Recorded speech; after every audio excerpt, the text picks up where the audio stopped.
Evening friends, আজকে রাতে একটা মাছের ডিশ করব। তো হাজবেন্ড ওই থোরবড়ি খাওয়ার ওই ঝোল খেতে চাইছে না, খুব সিম্পল একটা রেসিপি করব। দেখুন, একটু পোস্ত ড্রাই রোস্ট করে নেব এবং পোস্তর সাথে একটু কালো সর্ষেও দেব। একটু ফুটফুট হলে নামিয়ে দেবো। দেখুন বন্ধুরা, এই সর্ষে পোস্তটা ফটফট করে ফাটছে। এই সময় একটা সুন্দর ভাজা ভাজা গন্ধ হয়েছে, আমি গ্যাসের ফ্লেম অফ করে দেবো। তো সর্ষে আর পোস্তটা শুকনো মিক্সিতে ঘুরিয়ে নেবেন, কোনো রকম জল অ্যাড করবেন না, ঠিক এই রকম দাঁড় পিষে নেবেন।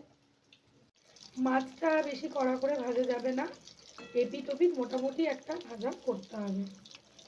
করতে মনে হলো ধনে পাতা তো নেই বাড়িতে, তো এই এখন ছাদে এসে আমরা ধনেপাতা তুলছি। এই হয় বলুন, বাড়িতে কিছু থাকলে এই একটা সুবিধে। আবার এখন কে বেরোবে, ধনেপাতাগুলো তুলে নিতে হবে।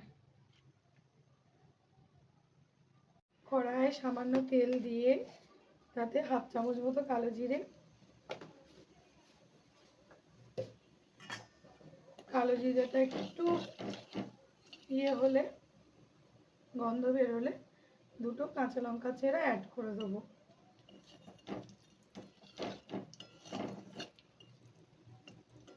কাঁচা লঙ্কাটা ভাজা ভাজা হোক। দেখুন কাঁচা লঙ্কাটা ভাজা ভাজা হয়ে গেছে, আমি আবার এই তেলের মধ্যে মাছগুলো অ্যাড করব।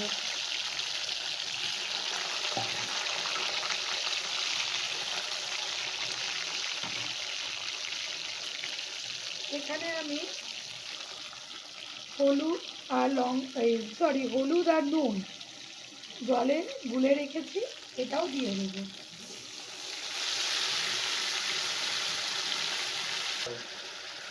একটু কষে নেব হলুদের কাঁচা গন্ধটা, বেশি নাড়লে মাছ ভেঙে যাবে।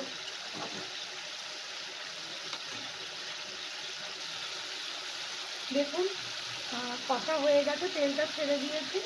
এবার যার যা প্রয়োজন মতো ঝোল অ্যাড করবে। আমার এইটুকু ঝোল দরকার, এইটুকুই অ্যাড করবো। একদম বিনা মশলায়, মানে খুব একটা মশলা দেওয়া নয়,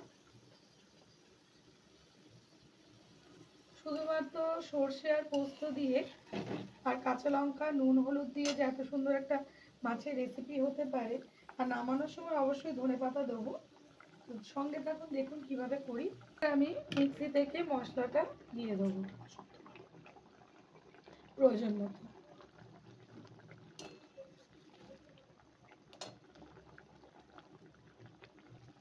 মশলাটা অল্প করে দিয়েছি, এবার কাঁচা লঙ্কাটা অ্যাড করব। 2-4 দানা, একটু চিনি না দিলে হয় না, একদম 2-4 দানা একটু মিষ্টি অ্যাড করব। আপনারা চাইলে নাও দিতে পারেন, আমি দিই।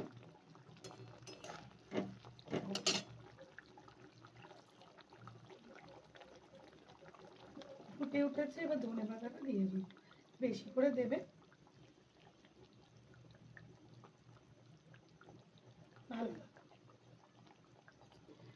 তো দেখুন কত সুন্দর রং এসছে।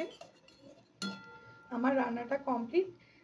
নামানোর আগে সামান্য একটু কাঁচা সর্ষের তেল আমি অ্যাড করব, খুব অল্প করে তেল আমি অ্যাড করব।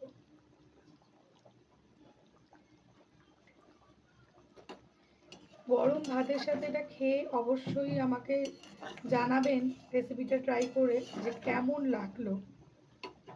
এটা কিন্তু একটা পুরোনো দিনের রেসিপি, খুব নির্ঝঞ্ঝাট কিন্তু সুস্বাদু।